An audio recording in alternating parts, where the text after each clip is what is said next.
to bring his ass to this ring. Give me a hell yeah! Well, here we are. Lots to talk about, little time to do it. I'm WB Ward. And I'm Chip Douglas. We're back once again for C. I knew I was going to do it. No, you no, mean C. Yes. No, C. C as in yes. Yes. See, we are back for SCI Wrestling. That's called a good catch. Yeah. Yeah, boy. Woo. Anyway, what be happening with you, Mr. Chip? Oh, man. Busy weekend, 4th of July. Did absolutely nothing. How about you? Okay. 4th of July, you didn't burn anything important, did you? No, just important documents. Oh, well, yeah, I had some of those too, but... No, have fun time. For those at home who don't know, I have a couple of young ones that are very young. Yes. So, we did some little pop-its and little party poppers, and that's about the significance of our fireworks. Well, my significance was the hailstorm. Hailstorm? Oh, yeah. I was out at East Tulsa and middle of the day. We had quite a display of nature's fireworks. Oh, that's right. Yep. Forgot about that. I came home, went to bed, but so I missed all the real activity. All the nice stuff. Speaking of fireworks, we certainly had plenty of those this week in WWE. Oh, absolutely. Wasn't that a smooth transition? A very smooth thank you very transition. But to backtrack real quick, we do want to remind all our listeners out there in the wonderful sound waves of SCI_Wrestling on Twitter, yep. SCI Wrestling on YouTube, and Squared Circle Insider Wrestling on Facebook. Okay. Now back to our fireworks. Now back to our originally scheduled show. Okay. So I was online, and sometimes I like to Google random stuff. Sure. And I typed in WCW.com. That dinosaur is not still hanging, is it? It's still there. Really? But it is affiliated with WWE. Sure. So WWE produced WCW.com, and it kind of goes into a WWE.com website, but it's a host for WCW.com and is all about WCW. Man, when I hear things like that, I just keep wanting to think, let it go.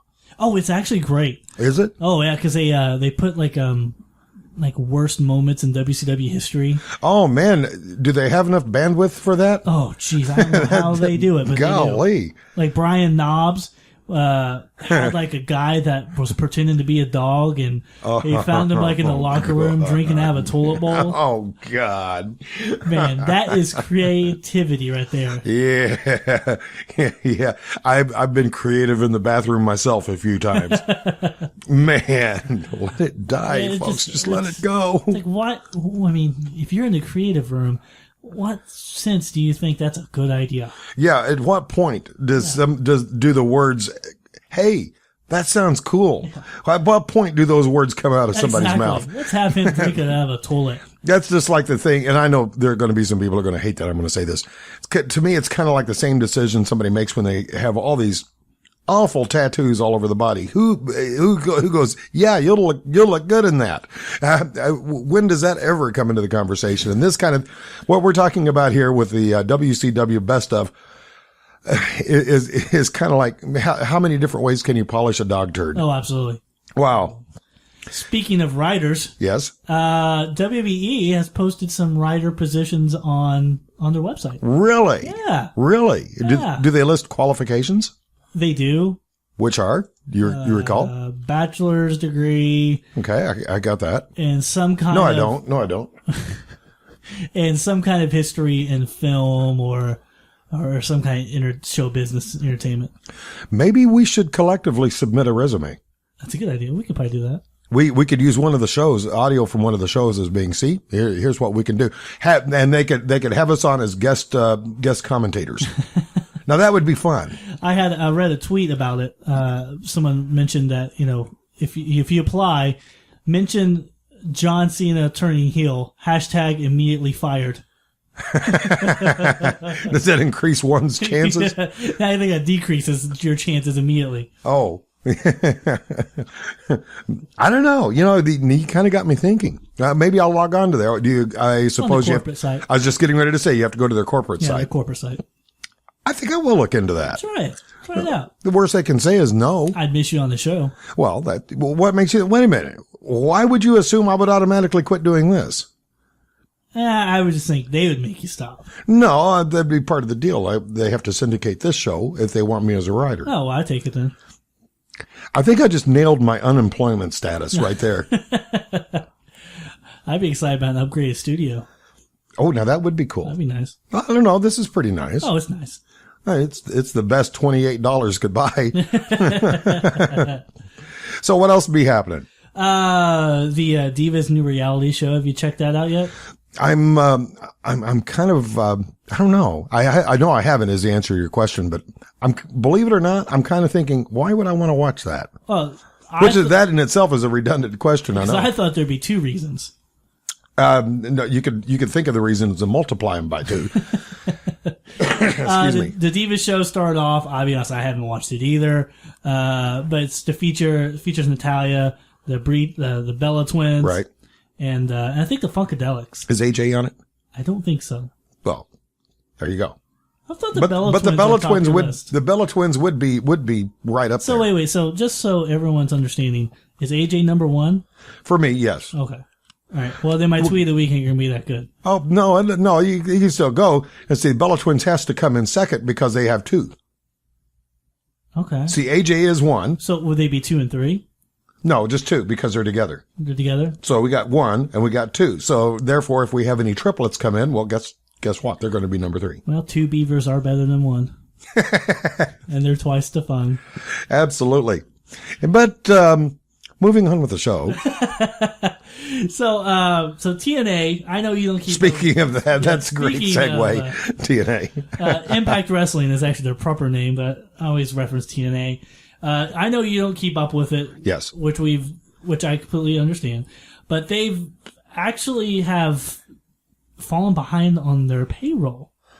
Oh, I've worked for companies like that. That's rough. And it's really, I hope it's not a foretell sign, because even though you don't keep up with it, and I do keep up with it for the most part, I still believe in competition.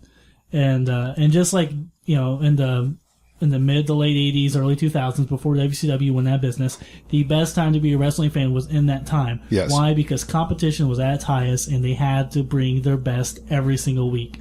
And yes, TNA has not risen to that level of WCW status, but I still think they can also provide that level of competition to make WWE try a little bit harder.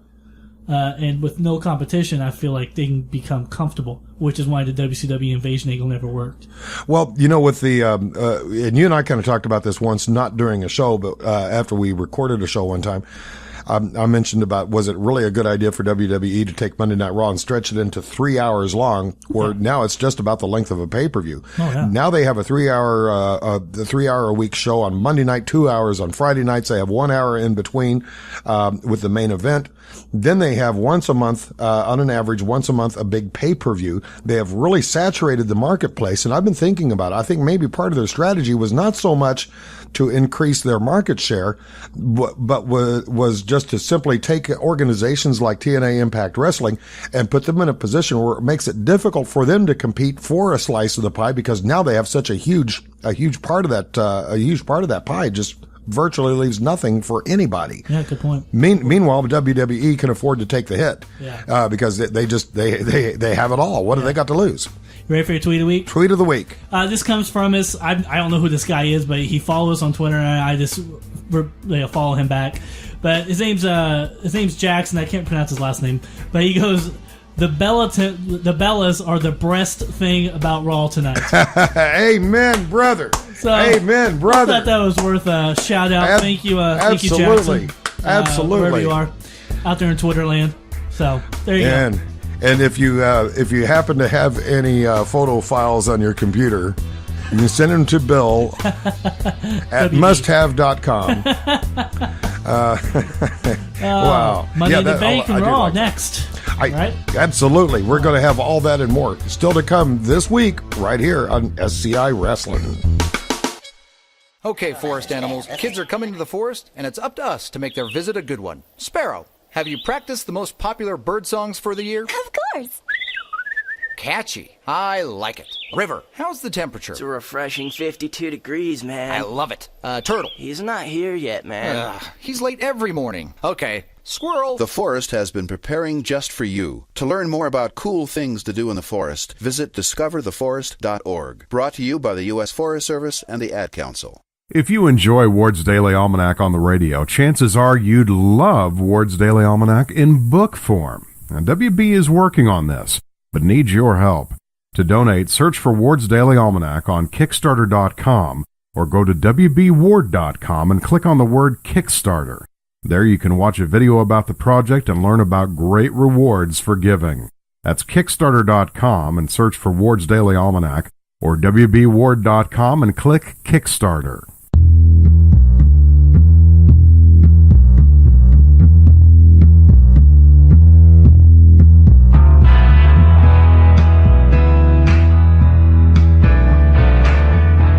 Oh, Shades of Papa Shango.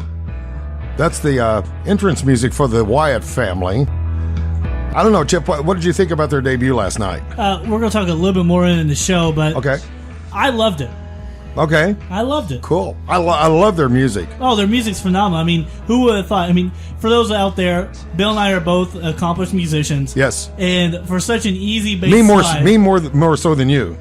What do you mean? I'm a better musician than you. Well, No, I'm not. Debatable. No, Chip, in all fairness, Chip is the most awesome guitar player I think I've ever known. Well, that's in all too honesty, sure he is. But this just kind of makes me want to go plug in the lava lamp and roll a doobie. Oh gosh. Oh, So did you get a catch Raw last night? Yes, I did. Well, actually, this morning, but yes, I saw Raw in its entirety. Daniel Bryan versus Sheamus. Now, first off, one thing that struck me when what's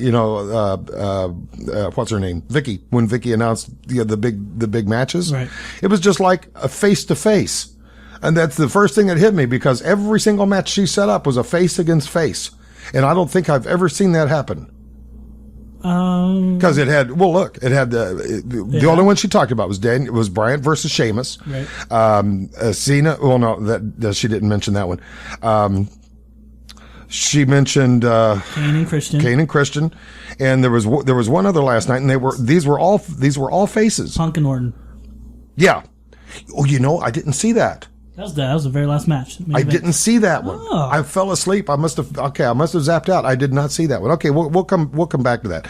Daniel Bryan versus Sheamus. I actually enjoyed that match, and ordinarily the outcome of that, with Bryant being the victor, I would have been against. But I really enjoyed the performance. I thought the performance of that match was very good. I'm a huge Daniel Bryan fan. Yes. He was they were in Baltimore last night, which is Daniel Bryan really got to start in Ring of Honor, which is in Baltimore. So he really got a good reaction from the crowd. I think the right guy got over that night, Daniel Bryan.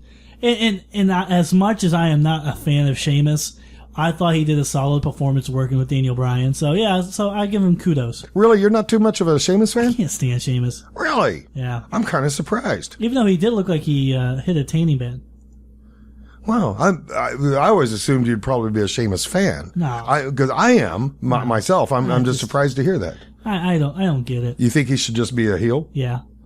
Granted, he made a great heel, and I love the way that they introduced his character with the angle of him going up against Cena all the time. Right. But I don't know. I've always followed him. I thought he was a great performer. But what do I know? He has his days. Okay. The Shield. Gosh, Shield versus Usos. Well, that's upcoming Money in the Bank. Shield. Oh, okay. They I was going to say I must have fell asleep again. I didn't remember that one. Well, you should have fell asleep. They fought the Funkadelics tag team. Oh yeah. Hey, what is this with Tensai. Brodus Clay? I remember watching that. Mm-hmm. Brodus Clay just seems to be really on his way out. Poor guy. Hey, actually, Boris Clay isn't the one I feel sorry for. It's Tensai is the one I feel sorry for because he is freaking amazing. Yes. And it is unfortunate that WWE does not use him properly. Last night was the first time in a while.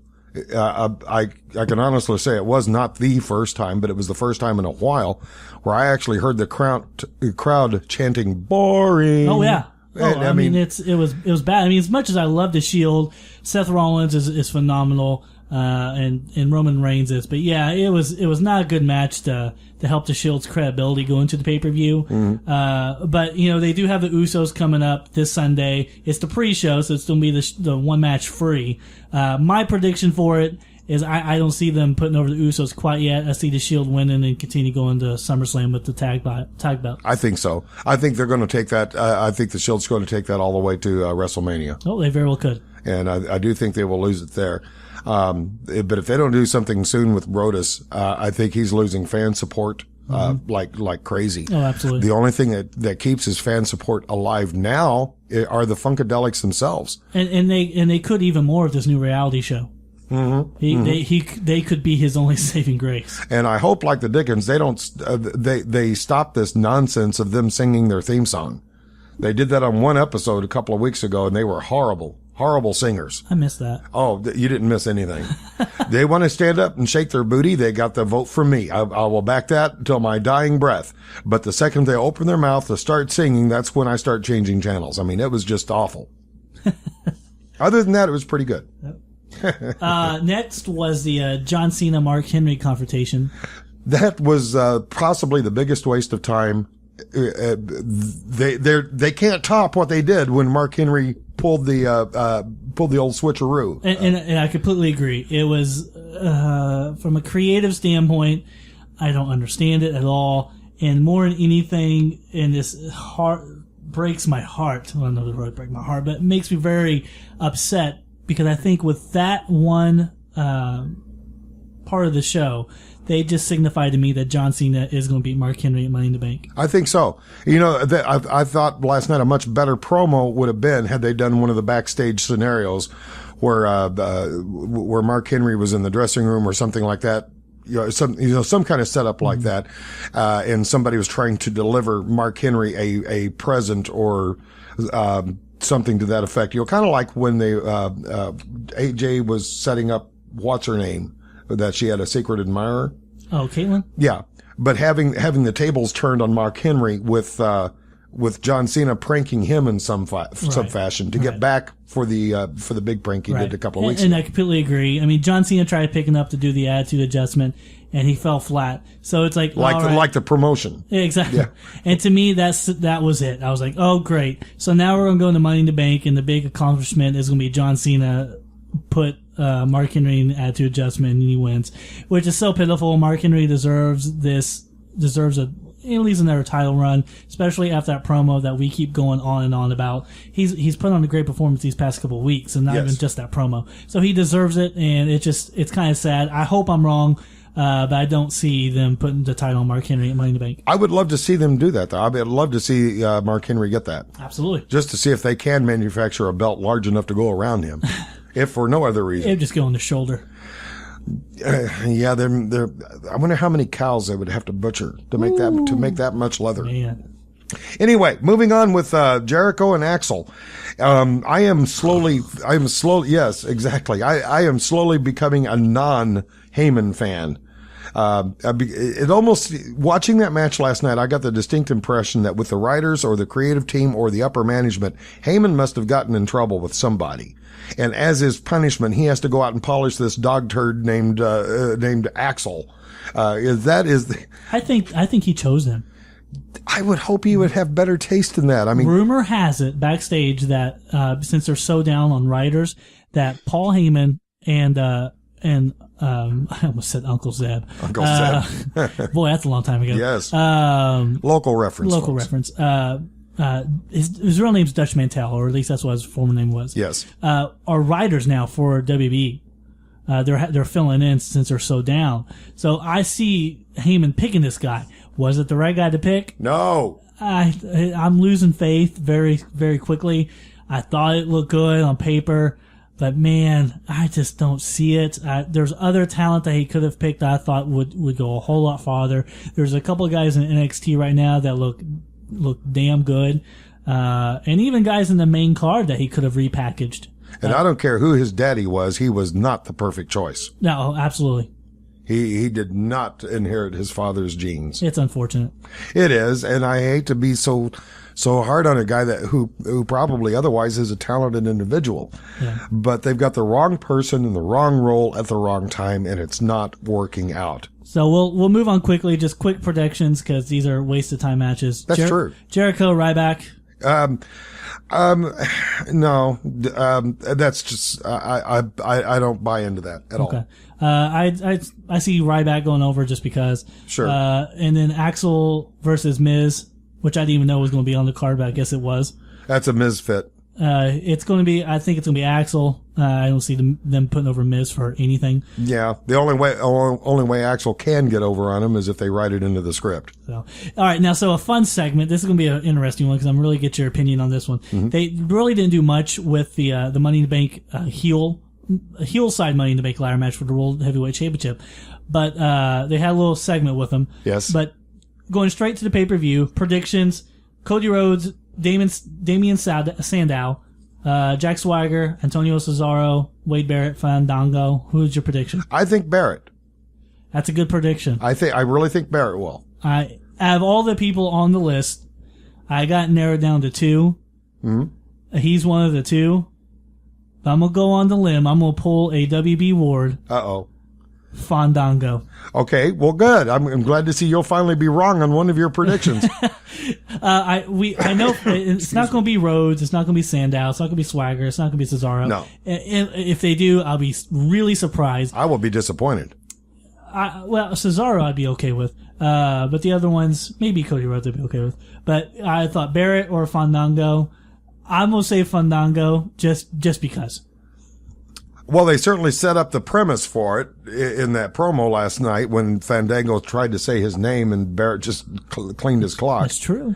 So they did kind of establish the premise behind that. Yep.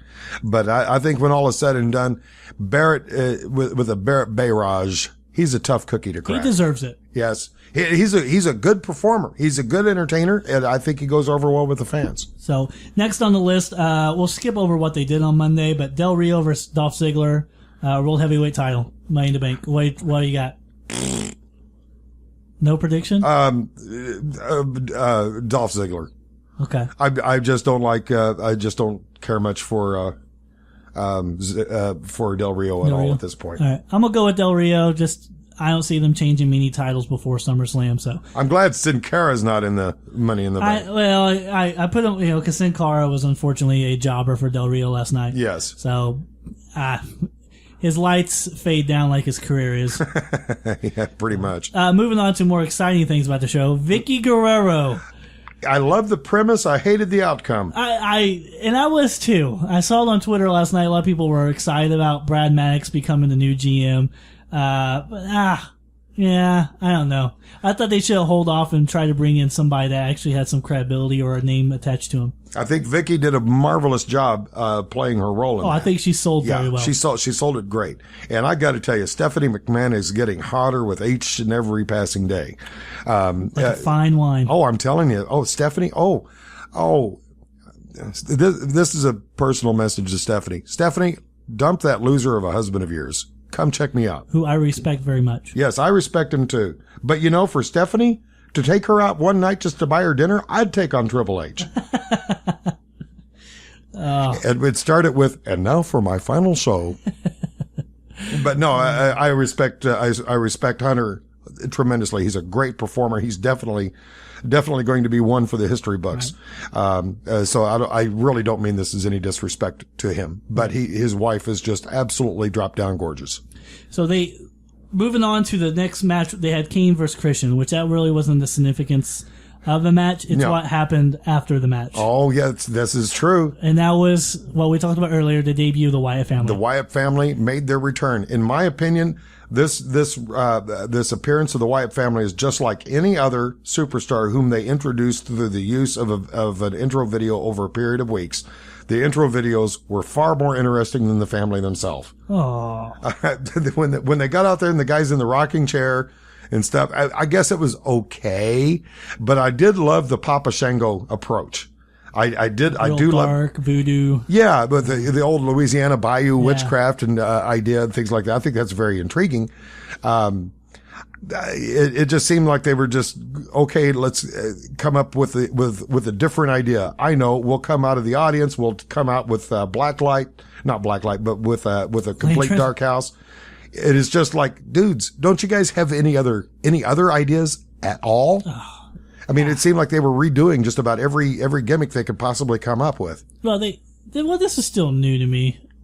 I thought they packaged it very well. The vignettes were very, very good.